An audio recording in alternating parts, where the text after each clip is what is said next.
Bonjour et bienvenue pour l'histoire d'une nouvelle chanson.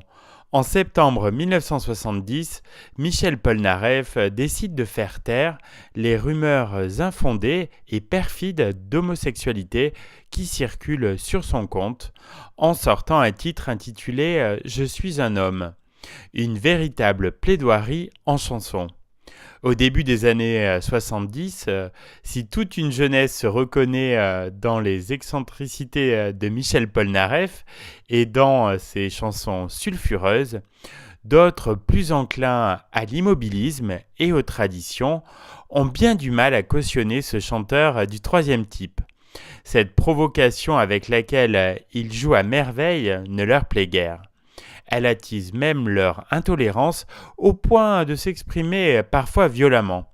C'est ce qui arrive lors des concerts de l'artiste à Périgueux et à Rueil-Malmaison au printemps 1970. Michel Polnareff et ses musiciens sont sauvagement agressés sur scène. Un spectateur grimpe même sur le podium et saisit les parties intimes du chanteur tout en lui donnant un coup de tête. Fragile derrière la carapace qu'il s'est forgée, le frêle chanteur vit très mal cet incident. Déjà épuisé nerveusement par sa soudaine nouvelle vie de pop star, qui l'entraîne à 100 à l'heure dans un tourbillon infernal entre la province pour les spectacles, Paris et Londres pour les enregistrements, Michel Polnareff s'effondre.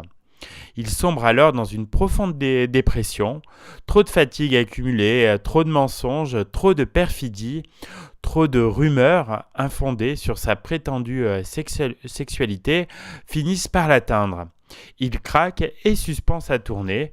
Il annule même un concert symphonique prévu de longue date au Palais des Sports de Paris, ainsi qu'un musicorama à l'Olympia le 11 juin 1970.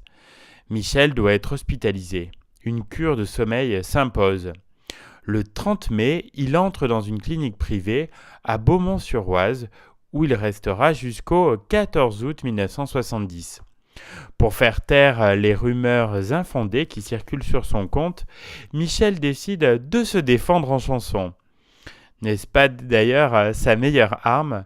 Il crée alors Je suis un homme, qui sort au mois de septembre 1970 sur le même 45 tours vinyle que Gloria. Le succès de ce 45 tours est immédiat et permet à Michel Polnareff de retrouver les premières places des hit-parades tout en faisant un joli pied de nez à toutes les rumeurs qui circulaient sur lui.